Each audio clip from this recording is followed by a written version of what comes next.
Well, welcome back to the messy garage. It's not too messy, but I do have some odds and ends laying around from projects. Speaking of odds and ends from projects, that's what we're going to be using today to make a hutch, or like a calf hutch, but for the goats. With these other paddocks we're going to be adding, I'm going to want to have a temporary shelter that I can kind of move around from paddock to paddock. They have their main shed, which you guys have seen in the background in the other videos, but that is super heavy and it's not easy to move around. So I'm going to be building one that's a little more portable, so in case we ever get like a buck for breeding, or if we just want to move them from paddock to paddock, because we might have some other paddocks for animals like turkeys and stuff that we'll let the goats into first to kind of graze down. I want them to have a little shelter to be able to get into. We're going to call this the Funky Hutch. Marking the Funky Bunch. This is going to be the Funky Hutch. Why? Because I got a good deal on a bunch of basically new old stock fiberglass corrugated roofing material. I think that one's funky. This is the one we're going to be using for the shed. Got some 8-foot and 12-foot lengths. That red, white, and blue. I guess we could call it the patriotic paddock. But I like Funky Hutch better. But you can think that's funky. Look at these ones. Yeah, that nice pea soup green and blue and cream from the 60s or 50s, whatever it was. There was a house somebody was remodeling. They found a bunch of this stuff in the basement, so I got it all really cheap. Bought a whole bunch of it just because it's good to have around for stuff like this. Goats aren't going to care. It makes for a good video. It makes for a funny name, so it's kind of fun. Biggest thing is it was cheap. So we're going to use this, some old, some of it's old, some of it's new, but just leftover 2x4s, some treated, some untreated that I have left over from another project, finishing off room in the basement for our freeze dryer and food preservation, which will be some other videos sometime in the future. But we're going to use the leftover wood scraps from that, this funky fiberglass for the roofing and for the walls. It should make it light enough I can be able to get it up on the forks of the tractor if I need to, pick it up and move it around, or just drag it if I have to. So I really want to minimize my cuts, maximize the use of the material, and it's just no fun trimming a bunch of this stuff for no reason, especially fiberglass. There goes the cat again. Yes, Bean has to make his appearance for every video. Say hi, Bean. Yes, he's got to be up in everything and everybody's business. So we're going to use this stuff to get a hutch built. Let's take some quick measurements. I'm going to minimize my cuts like I said. So let's show you what I'm going to do. Got my tape here. I'm going to go ahead and measure some of this out. So these sheets, got 3 of them here. We're going to do 3 tall on one side and 2 tall on the other to give it the roof a slope, and we're going to put 3 across with an overhang for the hutch and a little overhang to put the hay under to keep everything dry. So just over 6 foot there. 2 of them measured at just over 4 foot. So we're going to make the actual frame of the hutch 6x4, and that's going to have like a 4-foot overhang to put the hay under. It might be a little bit oblong, a little floppy. When we put it in the field, we use some kind of T-post to anchor it down. So having the 4-foot overhang on the hutch might be a little bit, make it a little heavy to one side for when I pick it up with the tractor stuff. I'll figure that out and tie it down if I need to. And when we put it in the field, the kind of winds we get out here, it's going to be anchored down with some sort of T-post so it doesn't blow over. Consistently get some pretty good winds. That's why we're in the garage building today instead of finishing up the fencing project. It's cold and windy outside and you wouldn't be able to hear me, and it's just not comfortable for me. But yeah, sometimes we get some pretty good severe storms here in the upper Midwest and tornadoes, and I'd say we probably have 100-mile-an-hour winds at least once per summer. So we'll make sure it's anchored down good and not blowing over, not wasting all our hard work. So yeah, let's get going. Let's start cutting some of this lumber. I'm gonna pre-cut everything and then we'll throw it all together and get the siding on.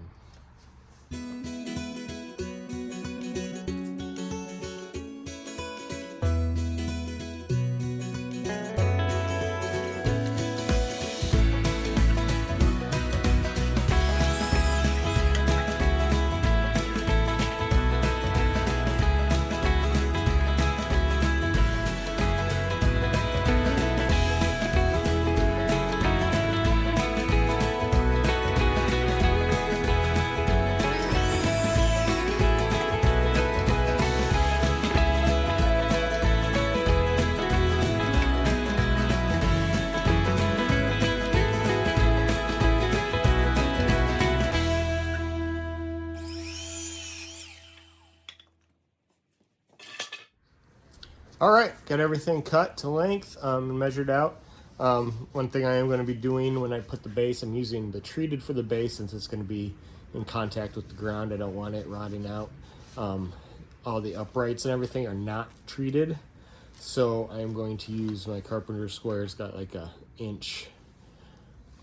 It's about an inch thick on the one side. I'm going to use that as a spacer underneath when I put the vertical post on, just to keep those up off the ground about an inch when I screw them into the treated base. That way they're not touching the ground. They shouldn't rot out. I mean, this is just a goat shed anyway. It's not really going to matter too much, but I would like it to last a while. So we're not going to do that. Putting it together, I just have a bunch of these 2.5 inch decking screws. If you're doing something outside, please use something like a decking screw or a stainless screw, something like that. It's going to hold up. If you use like a drywall screw or something, those are going to rust out within a year or two and start snapping and falling apart. And especially something you're going to be moving, you're going to want to at least use some kind of decking screw. This isn't going to need like leg bolts or any of those type of things.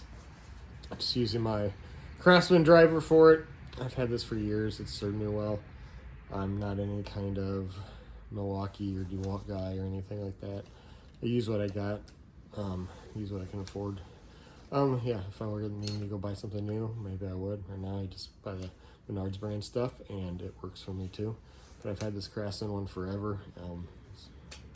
By forever, I mean probably like a decade. Still running strong, so hey, I'm going to use it. So yeah, let's get putting this thing together and then we will see how that works out. And I'll show you a little trick I'm going to have to do to get the siding because of the way the posts are going to be on this and stuff. We'll get to that when we get to there. Thank you.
All right, I don't know if it shows up as well for you guys on the screen, but I originally had it planned to do 2 sheets up here on the front and a full 3 sheets of the fiberglass roofing on the back, because I didn't want to have to cut one in half or anything. But now that I got it done, it's just a little over 6 feet in the back, a little bit over 4 feet in the front. It's gonna make it really awkward, really tipsy looking. I just don't like how it looks. I mean, these are Nigerian dwarf goats. They don't need anything over 6 foot tall. And plus, if we're getting in there, we can duck. So what I'm gonna do is I'm gonna cut those back ones down to 61 inches. This front's at 51. Yeah, it's not gonna be a super huge slope for snow or anything, but it's not a big roof and it's not really gonna have to carry a snow load. Even if it gets snowed on in the winter, it's not that big, so it should be fine. So we're gonna get those cut down in the back, and then we will finish up our framing.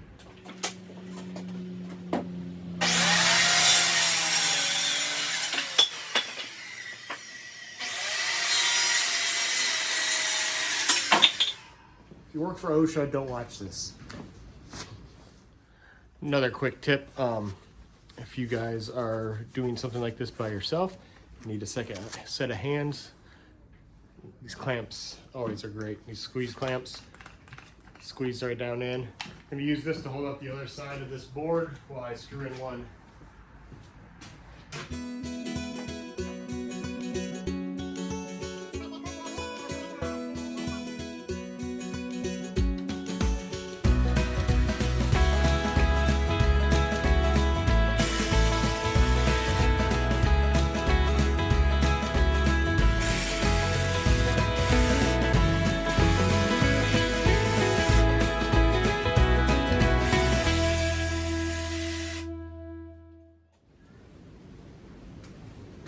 See how that held everything in place while I was able to work on one side.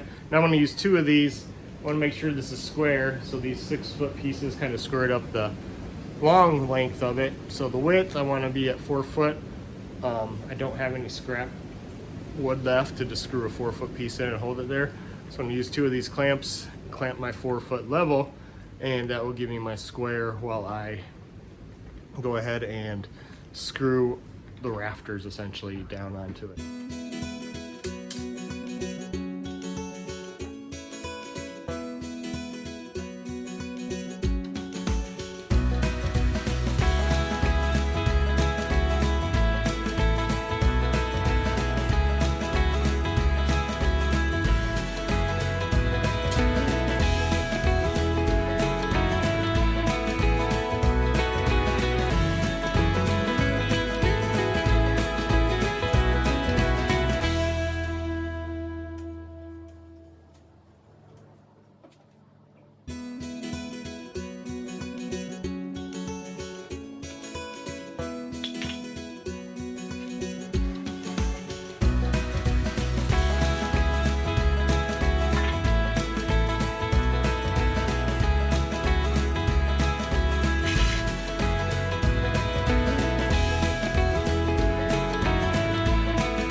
Well, as you can see, the lights are on. It's gotten dark, it's gotten cold.